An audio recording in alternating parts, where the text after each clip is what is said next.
গপ্প শুধুমাত্র কলকাতার অনুলিপিতে।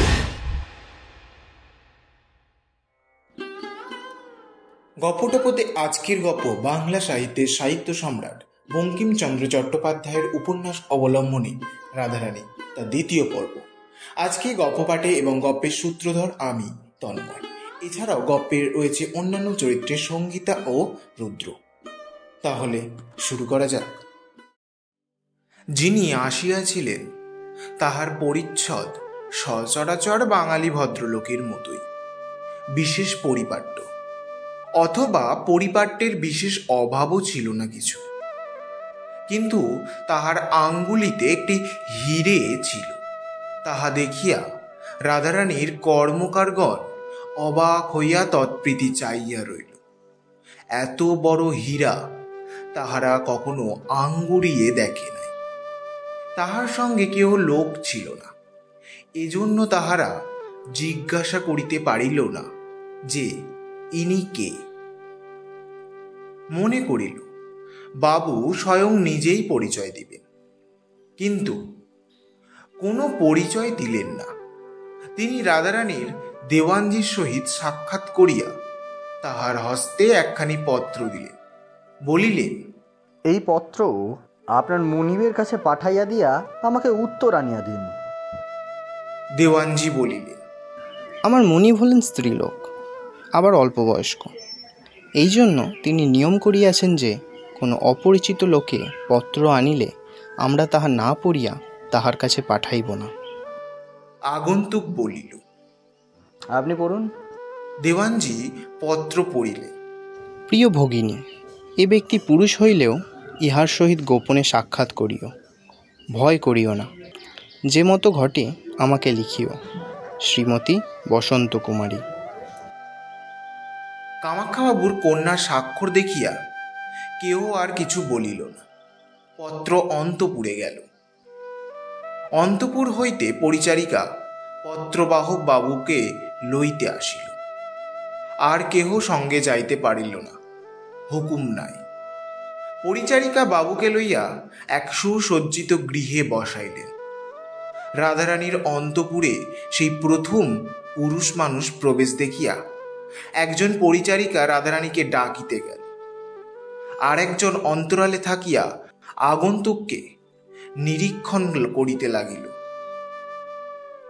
দেখিল যে তাহার বর্ণ গৌর, পুষ্পটিত মল্লিকা রাশির মতো গৌর।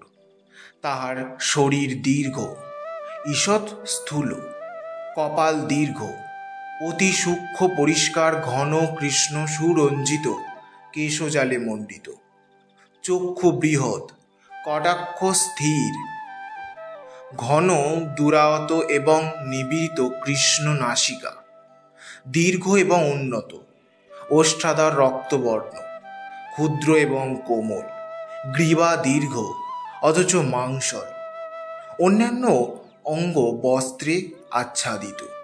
কেবল অঙ্গুলিগুলো দেখা যাইতেছে, সেগুলি শুভ্র সুগঠিত এবং একটি বৃহদাকার হীরাকে রঞ্জিত করেছে। রাধারানী সেই স্থানে আসিয়া পরিচারিকাকে বিদায় করিয়া দিলেন। রাধারানী আসিবা মাত্র দর্শকের বোধ হইল যে সেই কক্ষ মধ্যে এক অভিনব সূর্যোদয় হইল। রূপের আলোকে তাহার মস্তকের কেশ পর্যন্ত প্রদীপ্ত হয়ে উঠিল।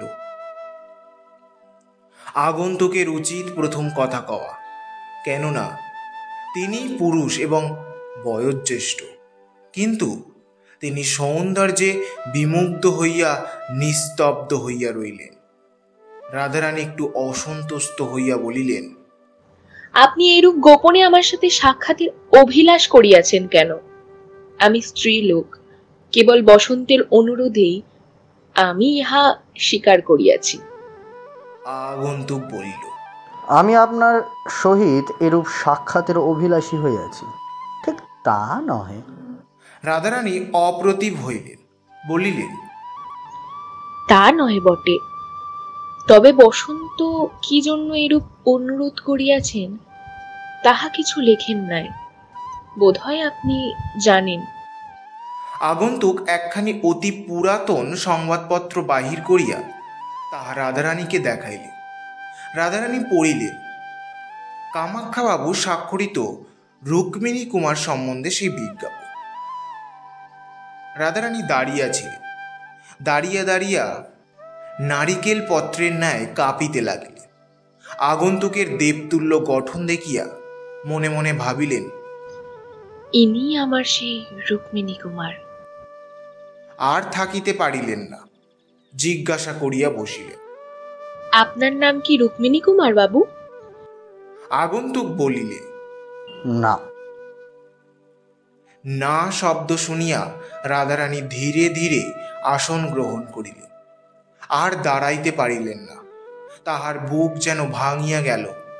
আগন্তুক বলিলেন, না, আমি যদি রুক্মিণী কুমার হইতাম তাহা হইলে কামাখ্যা বাবু এ বিজ্ঞাপন দিতেন না, কেননা তাহার সঙ্গে আমার পরিচয় ছিল। কিন্তু যখন এই বিজ্ঞাপন বাহির হয় তখনই আমি ইহা দেখিয়া তুলিয়া রাখিয়াছিলাম। রাধারানী বলিল, যদি আপনার সাথে এই বিজ্ঞাপনের কোনো সম্বন্ধই নাই, তবে আপনি ইহা তুলিয়া রাখিয়াছেন কেন? আগন্তুক বলিলেন, একটি কৌতুকের জন্য। আজই 8-10 বছর হইল আমি যেখানে সেখানে বেড়াইতাম, কিন্তু লোকলজ্জার ভয়ে আপনার নামটা গোপন করিয়া কাল্পনিক নাম ব্যবহার করিতাম। কাল্পনিক নাম রুক্মিণী কুমার। আপনি অত বিমনা হইতেছেন কেন? রাধারানী একটু স্থির হইলেন।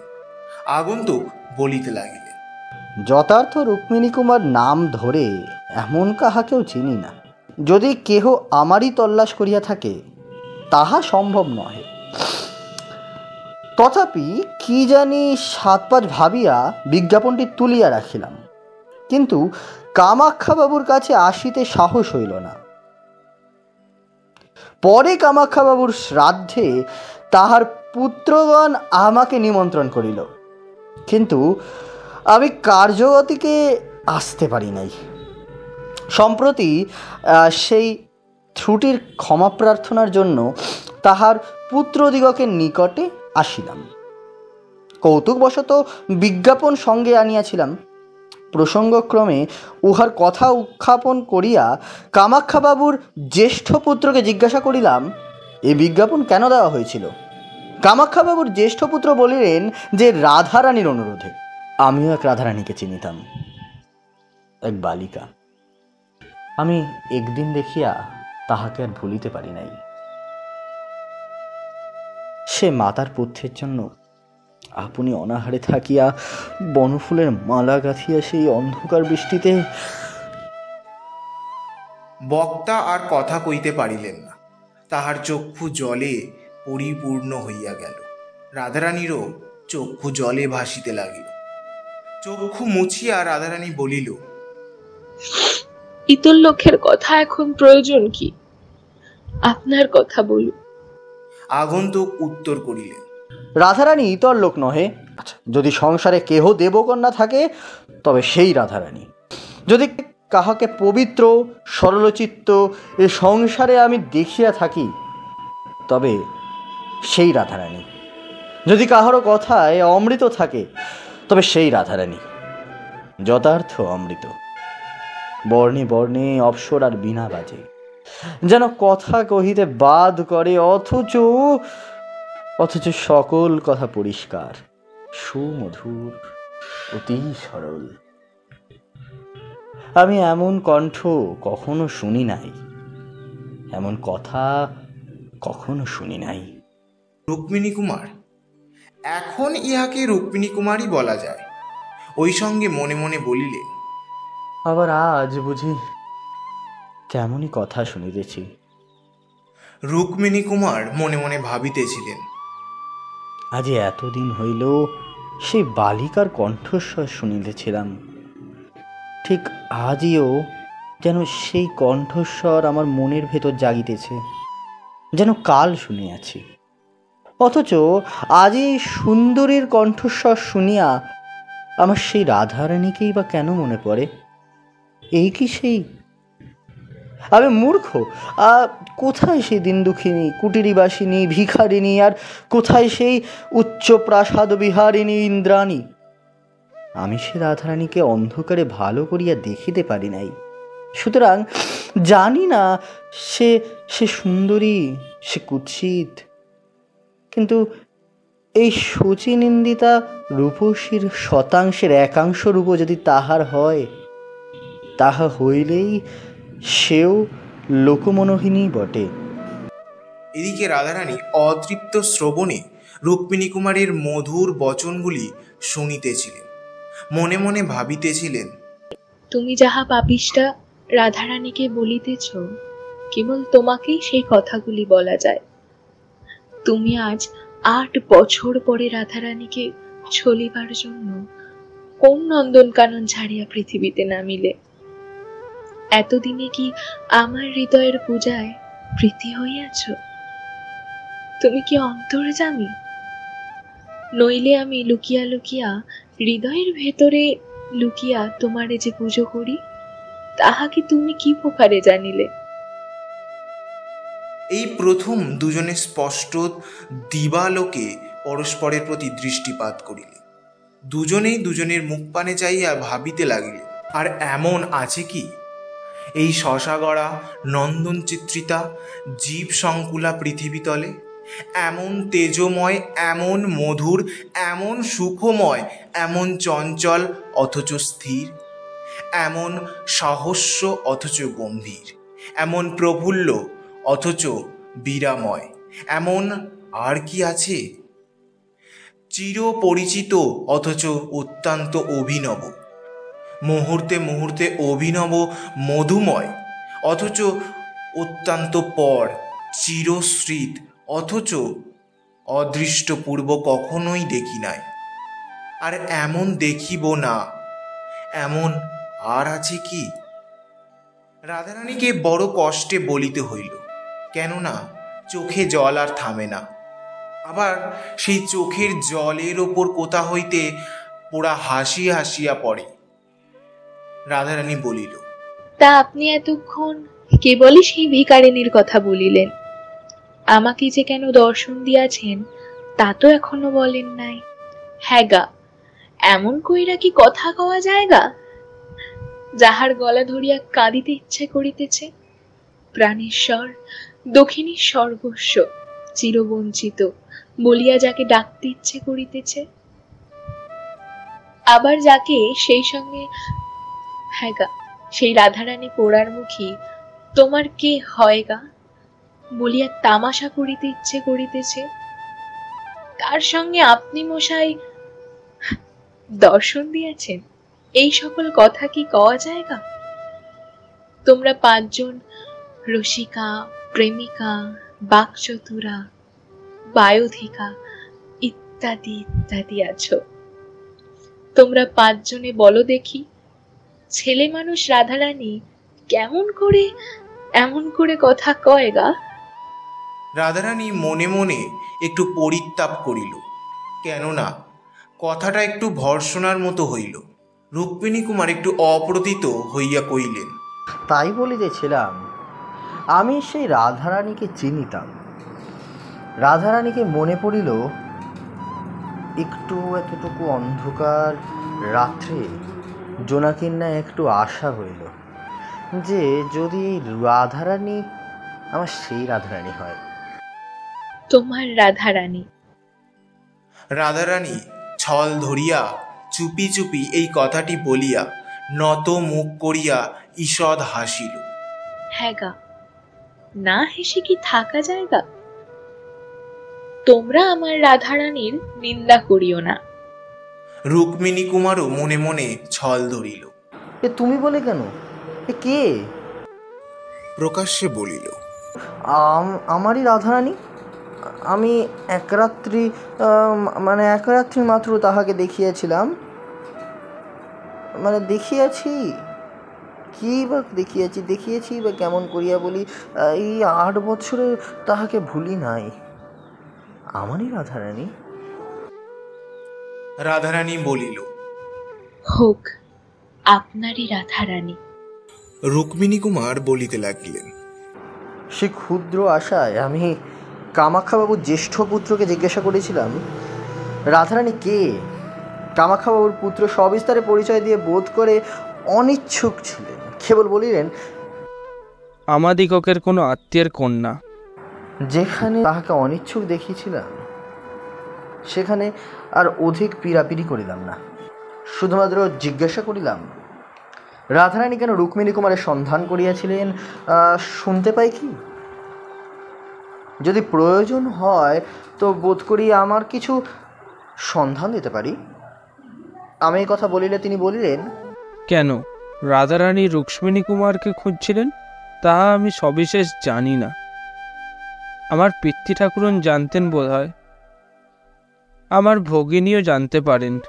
যেখানে আপনি সন্ধান দিতে পারেন বলছেন, সেখানে আমার ভগ্নীকে জিজ্ঞাসা করিয়া আসিতে হইছে। এই বলিয়া তিনি উঠিলেন। প্রত্যাগমন করিয়া তিনি আমাকে যে পত্র দিলেন সে পত্র আপনাকে দিয়েছি। তিনি আমাকে সেই পত্র দিয়া বলিলেন, আমার ভগিনী সবিশেষ কিছু ভাঙিয়া চুরিয়া বলিলেন না, কেবল এই পত্র দিলেন আর বললেন যে এই পত্র লইয়া তাহাকে স্বয়ং রাজপুরে যাইতে বলুন। রাজপুরে যিনি অন্নসত্র দিয়েছেন তাহার সঙ্গে সাক্ষাৎ করিতে বলিবেন। আমি সেই পত্র লইয়া আপনার কাছে আসিলাম। কোনো অপরাধ করিয়াছে কি? রাধারানী বলিলেন, জানি না, বোধ হয় যে আপনি মহাভ্রমে পতিত হইয়া এখানে আসিয়াছেন।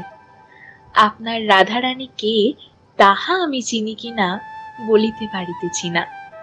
সে রাধারানীর কথা কি শুনিলে বলিতে পারি, আমা হইতে তাহার কোনো খোঁজ পাওয়া যাবে কিনা। রুক্মিণী সেই রথের কথা সবিস্তারে বলিলেন, কেবল নিজ দত্ত অর্থ বস্ত্রের কথা কিছু বলিলেন না।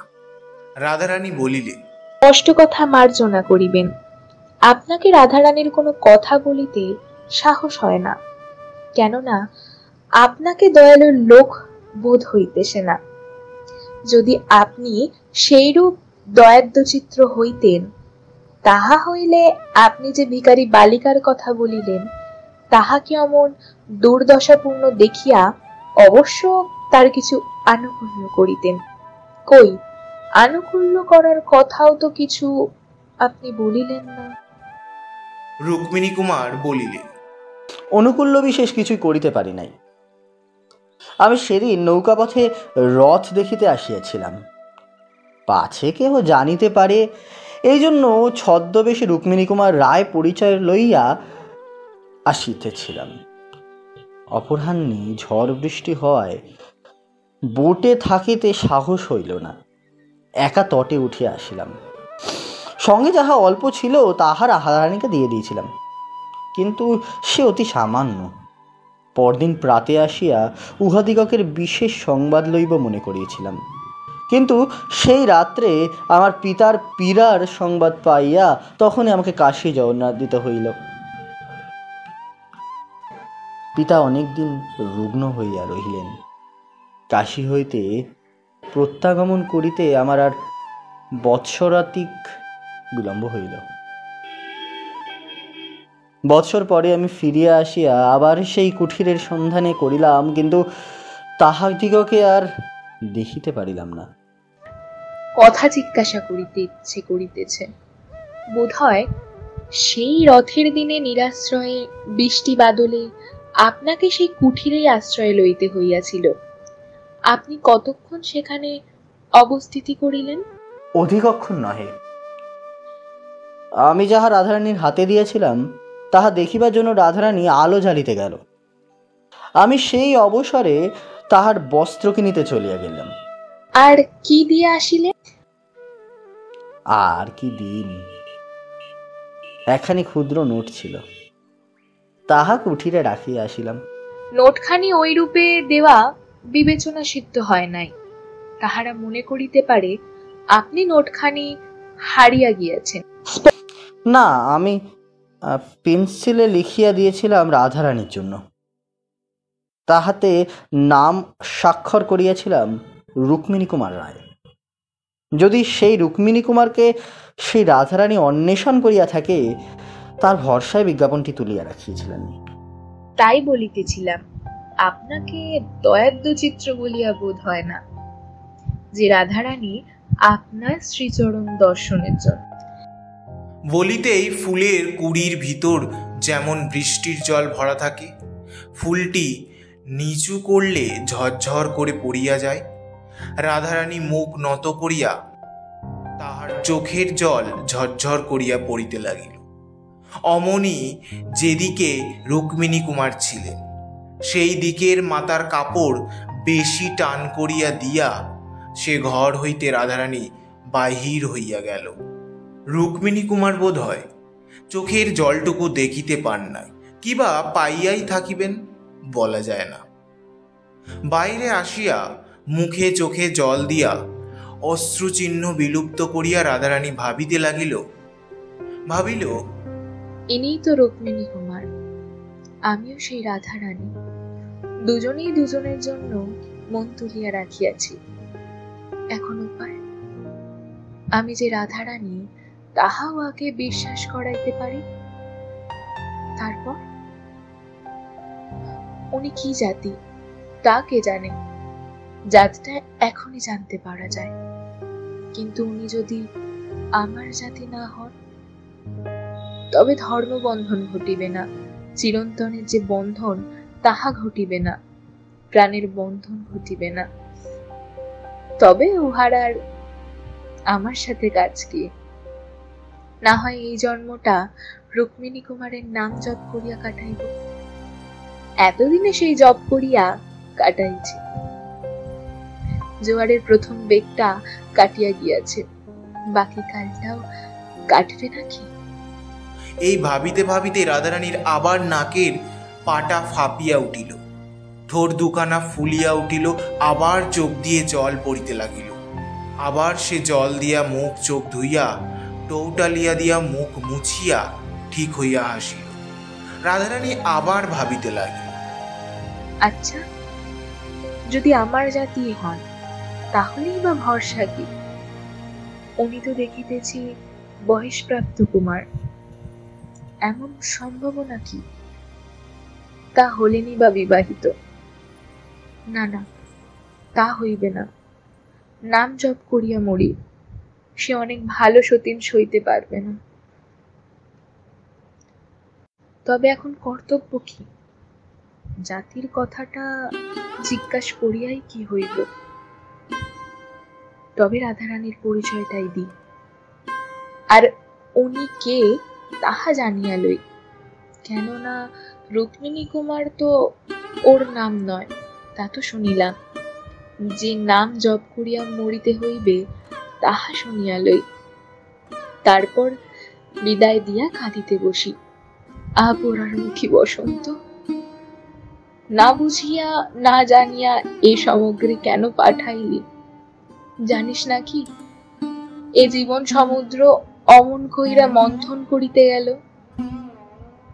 কাহারো কপালে অমৃত, কাহারো কপালে গরম লোকে। আচ্ছা, পরিচয়টা তো দিই। এই ভাবিয়া রাধারানী যাহা প্রাণের অধিক যত্ন করিয়া তুলিয়া রাখিছিল তাহা বাহির করিয়া আনি। সেই নোটখানি বলিয়াছি, রাধারানী তা তুলিয়া রাখিয়াছিল। রাধারানী তাহা আঁচলে বাঁধিল, বাঁধিতে বাঁধিতে ভাবিতে লাগিল, আচ্ছা, যদি মনের বাসনা পরিবার মতনই, তবে শেষ কথাটা কে বলিবে? এই ভাবিয়া রাধারানী আপনা আপনি হাসিয়া কুপকাত হইল। ছি ছি ছি, তা তো পারিব না। বসন্তকে যদি আনাইতাম ভালো, উহাকে এখন 2 দিন বসিয়া রাখিয়া বসন্তকে আনাইতে পারিব না। উনি না হয় সেই 2 দিন আমার লাইব্রেরি হইতে বই পড়ুন না। পড়াশোনা করেন নাকি? ওরই জন্য তো লাইব্রেরি করিয়া রাখিয়াছি। তা যদি 2 দিন থাকিতে রাজি না হয়, উহার কি কাজ থাকে? তবে কি হবে? ওতে আমাদের সেই কথাটা কি হবে? সত্যি কি ইংরেজ মেয়ের কি হয়? আমাদের দেশের তাতে নিন্দা আছে, তা আমি দেশের লোকের নিন্দার ভয়ে কোন কাজটাই করি। এই যে 19 বছর বয়স পর্যন্ত আমি বিয়ে করিলাম না, এতে কে কি বলে? আমি তো বুড়ো বয়স পর্যন্ত কুমারী, তাই কাজটা না হয় ইংরেজ মেয়ের মতোই হইল। তারপর রাধারানী বিষণ্ণ মনে ভাবিল, তা যেন হলো, তাতেও বড় গোল। মোমবাতিতে গড়া মেয়েদের মাঝখানের প্রথাটা, এই যে পুরুষ মানুষ এই কথাটা পারিবে, উনি যদি কথাটা না পারে তবে তবে হে ভগবান, বলিয়া দাও কি করিব? লজ্জায় তুমি করিয়াছ যে আগুনে আমি পুড়িতেছি, তাহাও তুমি করিয়াছ। এই যে আগুনে, সে লজ্জায় কি পুড়িবে না? তুমি এই সহায়হীনা অনাথাকে দয়া করো, পবিত্রতার আবরণে আমাকে আবৃত করিয়া লজ্জার আবরণ করিয়া লও। তোমার কৃপায় যেন আমি এক দণ্ডের জন্য মুখরা হই। ভগবান বুঝি সে কথাও শুনিলেন। বিশুদ্ধ চিত্তে যাহা বলিবে তাহাই বুঝি শোনে। রাধারানী মৃদু হাসিতে হাসিতে গজেন্দ্র মনে রুক্মিণী কুমারের নিকট আসিয়া উপস্থিত হইলেন। আপনি আমাকে বিদায় দিয়াও যান না। আমি যে কথা শুনিবার জন্য আসিয়াছি তাও জানিতে পারি না, তাই এখনো যাই নাই। আপনি রাধারানীর জন্য আসিয়াছেন, আমারও মনে আছে। এই বাড়িতে একজন রাধারানী আছে, সত্যি বটে। সে আপনার নিকটে পরিচিত হইবে কিনা সেই কথাটাই ঠিক করিতে গিয়েছিলাম। তারপর রাধারানী তখন একটু অল্প হাসিয়া একবার আপনার পায়ের দিকে চাইয়া, আপনার হাতের অলংকার খুটিয়া সেই ঘরে বসানো এক প্রশস্ত নির্মিত প্রতিকৃতির পানে চাইয়া, রুক্মিণী কুমারের পানে চাইয়া বলিল, আপনি বলিয়াছেন রুক্মিণী কুমার আপনার যথার্থ নাম নহে। রাধারানীর যে আরাধ্য দেবতা, তাহার নাম পর্যন্ত এখনো সে শুনিতে পায় না। রুক্মিণী কুমার বলিলেন, আরাধ্য দেবতা? কে বলিল? রাধারানী কথাটা অসাবধানতায় বলিয়া ফেলিয়াছিলেন, এখন সামলাইতে গিয়ে বলিয়া ফেলিলেন, নাম এই রূপে জিজ্ঞাসা করিতে হয়, কি বোকা মেয়ে। রুক্মিণী কুমার বলিলেন, আমার নাম দেবেন্দ্র নারায়ণ রায়। রাধারানী গুপ্তভাবে 2 হাত যুক্ত করিয়া মনে মনে ডাকিল, জয় জগদীশ্বর, তোমার কৃপা অনন্ত। প্রকাশ্যে বলিল, রাজা দেবেন্দ্র নারায়ণের নাম শুনিয়াছি। দেবনারায়ণ বললেন, অমনি সকলেই রাজা কবলায়। আমাকে যে কুমার বলে সে যথেষ্ট সম্মান করে। এখানে আমার সাহস বাড়িল, জানিলাম যে আপনি আমার স্বজাতি। এখন স্পর্ধা হইতেছে, আজই আপনাকে আমার আতিথ্য স্বীকার করায়। সে কথা পরে হবে। রাধারানী কই? ভোজনের পরে সে কথা বলিব। মনে দুঃখ থাকিলে ভোজনে তৃপ্তি হয় না। রাধারানীর জন্য এত দুঃখ কেন? তা জানি না, বড় দুঃখ, 8 বছরের দুঃখ, তাই জানি। হঠাৎ রাধারানীর পরিচয় দিতে আমার কিছু সংকোচ হইতেছে। আপনি রাধারানীকে পাইলে কি করিব? কি আর করিব, একবার দেখিব। একবার দেখিবার জন্য এই 8 বৎসর এত কাতর? কত রকমের মানুষ থাকে। আচ্ছা, আমি ভোজনের পরে আপনাকে আপনার রাধারানী দেখাইব। এই বড় আয়না দেখিতেছেন, ইহার ভেতরে দেখাইব। চাক্ষুষ দেখিতে পারিবেন না। চাক্ষুষ সাক্ষাতেই বা কি আপত্তি? আমি যে 8 বছর কাতর। ভিতরে ভিতরে দুজন দুজনকেই বুঝিতেছে কিনা জানি না, কিন্তু কথাবার্তা এরূপ হতে লাগিল। রাধারানী বলিতে লাগিল, সে কথায় তত বিশ্বাস হয় না। আপনি 8 বছর পূর্বে তাহাকে দেখিয়াছেন। তখন তাহার বয়স কত? 11 হইবে। 11 বছরের বালিকার উপর এত অনুরাগ হয় নাকি? কখনো শুনি নাই। তবে মনে করুন কৌতূহল, সে আবার কি? শুধুই দেখিবার ইচ্ছা। তা দেখাইব এই বড় আয়নার ভিতরে। আপনি বাইরে থাকিবেন। কেন? সম্মুখ সাক্ষাতে আপত্তি কি? সে কুলের কুলবতী। আপনিও তো তাই। আমার কিছু বিষয় আছে, নিজে তত্ত্বাবধান করি, সুতরাং সকলের সম্মুখেই আমাকে বাহির হইতে হয়। আমি কাহারও অধীনে নই, সে তাহার স্বামীর অধীন, স্বামীর অনুমতি ব্যতীত। স্বামী? হ্যাঁ, আশ্চর্য হলেন যে? বিবাহিতা? হিন্দুর মেয়ে, 19 বছর বয়স, বিবাহিতা নহে। দেবেন্দ্রনারায়ণ অনেকক্ষণ মাথায় হাত দিয়া রইলেন। রাধারানী বলিলেন, কেন? আপনি কি তাহাকে বিবাহ করিতে ইচ্ছা করিয়াছিলেন? মানুষ কি না ইচ্ছে করে? এইরূপ ইচ্ছা রানীজি জানতে পারিয়াছেন কি? রানীজি কেহ ইহার ভিতর নাই। রাধারানী সাক্ষাতের অনেক পূর্বেই আমার পত্নী বিয়োগ হইয়াছে। রাধারানী আবার যুক্ত করে ডাকিল, জয় জগদীশ্বর। আর ক্ষণকাল যেন আমার এমন সাহস থাকে। প্রকাশ্যে বলিল, তা শুনিলেন তো, রাধারানী পরস্ত্রী। এখনো কি তাহার দর্শন করিতে অভিলাষ করেন? করি বই কি। সে কথাটা কি আপনার যোগ্যা? রাধারানী আমার সন্ধান করিয়াছিল কেন, তাহা এখনো আমার জানা হয় নাই। আপনি রাধারানীকে যাহা দিয়াছিলেন তাহা পরিশোধ করিবে বলিয়া। আপনি শোধ লইবেন কি? দেবেন্দ্র হাসিয়া বলিলেন, যা দিয়াছি তাহা পাইলে লইতে পারি। কি কি দিয়েছেন? একখানা নোট। এই বলিয়া রাধারানী আঁচল হইতে সেই নোটখানি খুলিয়া দেবেন্দ্রনারায়ণের হাতে দিলেন। দেবেন্দ্রনারায়ণ দেখিলেন তাহার হাতে লেখা রাধারানীর নাম সে নোটে আছে। দেখিয়া বলিলেন, এই নোট কি রাধারানীর স্বামী কখনো দেখিয়াছেন? রাধারানী কুমারী, স্বামীর কথাটা আপনাকে মিথ্যা বলিয়াছি। তা সব তো শোধ হইল না। আর কি বাকি? 2টা টাকা, একটা কাপড়। সব ঋণ যদি এখনই পরিশোধ হয় তবে আপনি আহার না করিয়া চলিয়া যাইবেন।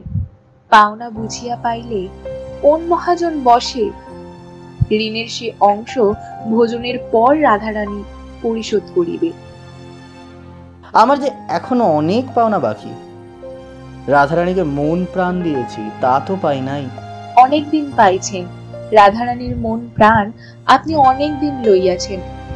তা সেই দেনাটা শোধবোধ গিয়েছে? সুদ কিছু পাই না। পাইবেন বই কি। কি পাইব? শুভ লগ্নে সুতহিবুক যোগে কি অধম নারী দেহ আপনাকে দিয়া রাধারানী ঋণ মুক্ত হইবে। এই বলিয়া রাধারানী ঘর হইতে বাহির হইয়া গেল। রাধারানীর আজ্ঞা পাইয়া দেওয়ানজি আসিয়া রাজা দেবনারায়ণকে বহির্বাটিতে লইয়া গিয়া যথেষ্ট সমাদর করিলেন। যথাবিহিত সময়ে রাজা দেবেন্দ্রনারায়ণ ভোজ করিলেন। রাধারানী স্বয়ং উপস্থিত থাকিয়া তাহাকে ভোজন করাইলেন। ভোজনান্তে রাধারানী বলিলেন, আপনার নগদ 2 টাকা ও কাপড় এখনো ধারি। কাপড় পরিয়া ছিঁড়িয়া ফেলিয়াছি, টাকাও খরচ করিয়াছি, তাহা আর ফেরত দিবার কোনো জো নাই। তাহার বদলে যাহা আপনার জন্য রাখিয়াছি তাহা গ্রহণ করে। এই বলিয়া রাধারানী বহু মূল্যবান হীরক হার বাহির করিয়া দেবেন্দ্রনারায়ণের গলায় পরিয়া দিতা গেলেন। দেবেন্দ্রনারায়ণ নিষিদ্ধ করিয়া বলিলেন, যদি ওই রূপে দেনা পরিশোধ করিবে তবে তোমার গলায় যে ছড়া আছে তাহাই লইব। রাধারানী হাসিতে হাসিতে আপনার গলার হাড় খুলিয়া দেবেন্দ্রনারায়ণের গলায় পরাইলেন। তখন দেবেন্দ্রনারায়ণ বলিলেন, সব শোধ হইল, কিন্তু আমি একটু ঋণী হইলাম।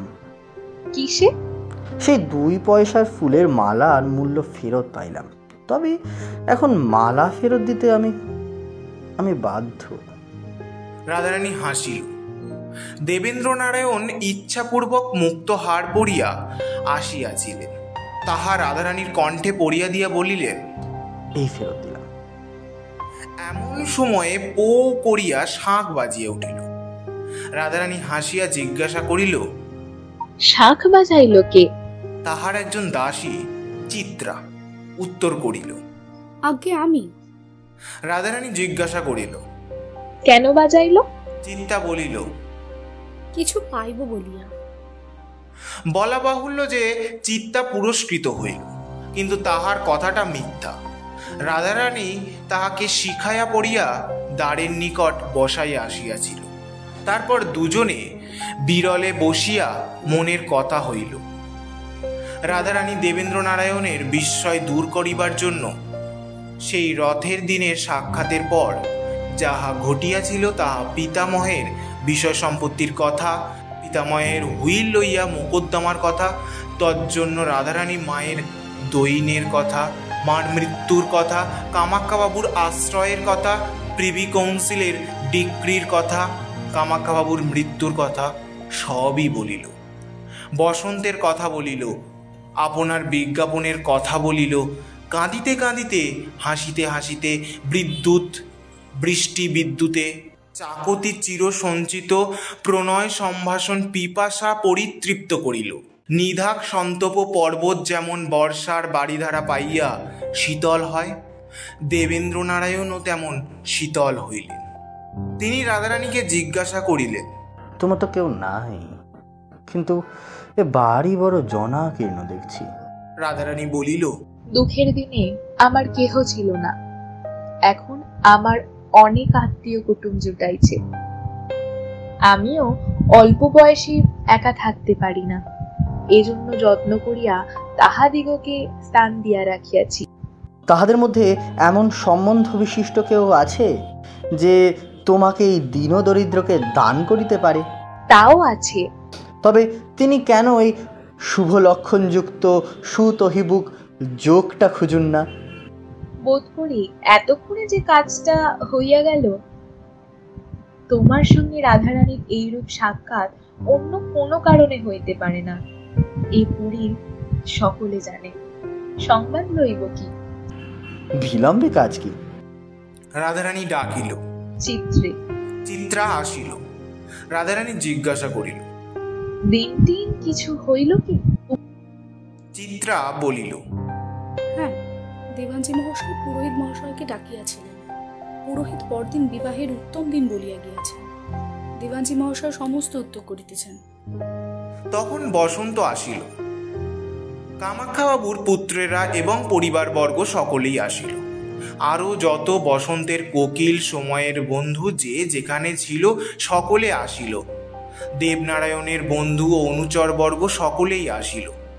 বসন্ত আসিলে রাধারানী বলিল, তোমার কি আক্কেল ভাই বসন্ত? বসন্ত বলিল, কি আক্কেল ভাই রাধারানী? যাকে তাকে তুমি পত্র দিয়া পাঠাইয়া দাও কেন? কেন, লোকটা কি করেছে বল দেখি। রাধারানী তখন সকল কথা বলিল। বসন্ত বলিল, রাগের কথা তো বটে, সুদ শুদ্ধ দেনা পাওনা বুঝিয়া নেয় এমন মহাজনকে যে বাড়ি চিনিয়া দেয়, তার উপর রাগের কথাটা বটে। রাধারানী বলিল, তাই আজ আমি তোর গলায় দড়ি।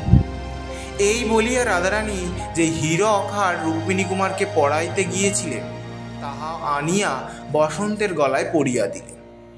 তারপর শুভ লগ্নে শুভ বিবাহ হইয়া গেল।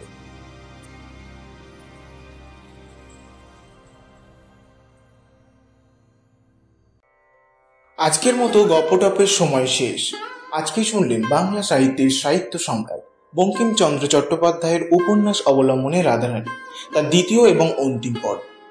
আগামী সপ্তাহে আরও একটি নতুন গল্প নিয়ে হাজির হব ঠিক রবিবার রাত্রি 8টায়। যারা এখনো চ্যানেলটিকে সাবস্ক্রাইব করেননি, please subscribe this channel and press the bell icon. দেখা হচ্ছে আগামী রবিবার। শুভরাত্রি।